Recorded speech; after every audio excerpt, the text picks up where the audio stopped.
All right, guys, welcome back to the 44-day challenge. I'm Scott Duke inside the Wellstand studio. Today is day 29, a short video I'm putting together today because I have to dash out and do an airport pickup. But it is how to sell your business, 24 steps to help you get the best price by Matlock is our book today. Again, a Kindle Unlimited, so easy to go pick it up for yourself. Just download it digitally. Okay, we're going to start off the bat with screening buyers. So Don talks about the importance of screening buyers. We've talked about screening buyers before. You don't want to be spending any time with tire kickers. And yesterday we actually talked about the three legs of a stool that are necessary to know if a buyer is actually going to purchase your company or has the capability of purchasing your company. So the three things that you want to screen a buyer on are, number one, what's their timing? When are these people actually looking to purchase a business? Some people might have a 2-year timeline that they're just starting to do some research. You don't want to spend any time with them. You want someone who is kind of a 10 out of 10, looking to purchase within the next 4 months. And then the next thing, and arguably the most important thing, is capital. Where's their capital coming from? Do they have liquid cash? Are they going to have to sell their house to purchase the business? Dig deeper and don't be afraid to ask these questions. It's worth even if it makes things a little bit awkward right off the bat, you can ask these questions because a lot of the times, at least in my experience, I can know right off the bat, okay, this person doesn't have any cash. Next. No point in wasting your time with them. And then lastly, you want to know their experience. And we talked about all the stuff that's important as far as background experience is going to increase the probability of them being able to acquire your business. But at the end of the day, you really want someone that has worked in business or that has run a business of their own before or worked in a small company where they've been involved in that industry and done multiple things in the company instead of just having a role in a major corporation. Okay, so the next thing we're going to talk about is purchase price held in escrow. And this is the one thing that I pulled out of this book that I actually hadn't seen before in other books, and it kind of flagged it for me to speak to you guys about. So there's some, let's say, awkward things in your company. Maybe you've gone through a lawsuit, and there's lawsuits pending.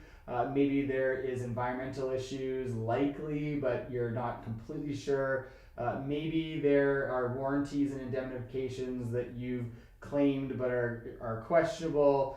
Either way, if there's something that has a cash value associated with it that the buyer can't seem to get past because they don't know what's going to happen in the future after the company sells and they're worried about getting hung up on this liability and it being stuck to them after the business transfers, you can put cash into escrow. Some of the sale price held in escrow. So the example here is, okay, you have a lawsuit that's pending and you're pretty confident you're going to win this lawsuit, but if you are to lose this lawsuit, you may owe the other party $100,000. So what you can do to calm the buyer's nerves and make sure your deal transacts is at the time of sale, $100,000 is held back in escrow.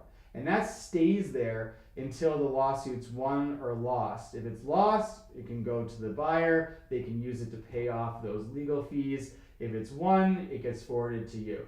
So that's a way of getting past these challenging situations. And I thought it was a really good example that we pulled out of the book today of how to sell your business.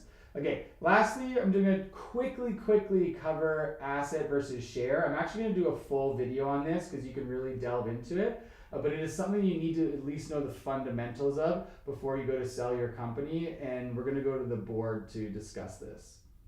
Okay, at the board here, and again, this is very basic. There's lots more things that can go into each one of these boxes. These are the few items that this author, Don, spoke about in his book. And I thought, okay, it's easy enough. We'll put this up on the board so you can kind of get a visual of it. And then later on, after I'm done the 44-day challenge and I'm putting together more videos delving into some of this stuff, then I'm going to really get into the gritty of this. But just to give you the high level overview. So there's two ways you can sell your company. There's asset sale or share sale. So share sale is selling all the shares obviously in your company, and assets are selling the assets in the company, but you're still selling trademarks, name, that kind of stuff.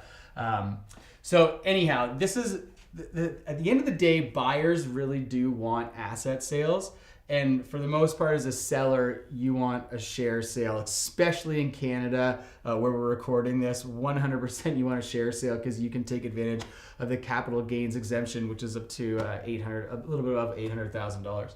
So anyhow, these are the big things. So when a buyer is looking at asset sale, they know they can recapitalize the assets. That is, the assets that are in the company, you've depreciated them over the course of owning your company. Well, now when they purchase those assets, they can record them at a higher value. And then now they have the capacity to depreciate them all over again, which is a tax advantage at the end of the day, and is why an asset sale is attractive to a buyer. It's also a reduction of liability. So any liabilities, unknown liabilities, like I was talking about earlier, a lawsuit that may be pending in your company or potential environmental, that kind of stuff, they will not be liable for that because they're not taking on your corporation and your shares. They're just taking on the assets, and they'll be starting a new corporation under a new name. So these are the big reasons why buyers want an asset purchase. For a share, it's easier for contract transfer. If you have a difficult lease to transfer, it's easier for that. If you have proprietary contracts, if you have, I don't know, contracts with employees that are embedded, it's much easier to transfer contracts because they just stay with the corporation. So, and then of course, they take on all that liability and risk. So maybe a reason why they might not want to do a share sale.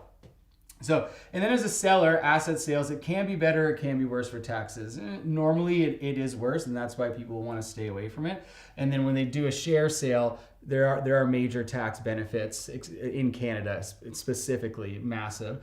And then you have removal of all your liabilities. So you no longer have any responsibilities tied to this company at all because you don't own it. You've sold the shares. You're no longer a shareholder. This is a rough overview of asset and share. And again, like I said, there's many more nuances between each of them. But the big takeaway is that regardless of the deal, you may end up at odds. The buyer may want a different sale structure than the seller, yourself. And that's just something that needs to be bridged. And it's something you can find out early on what the buyer wants so that you can help bridge that gap. Okay, so that was the book today. It's a little bit more difficult reading it off the iPad and seeing the cover, but How to Sell Your Business, 24 Steps to Help You Get the Best Price by Matlock. This was day 29 of the 44-day challenge. Tomorrow, drop it into day 30. See you guys then.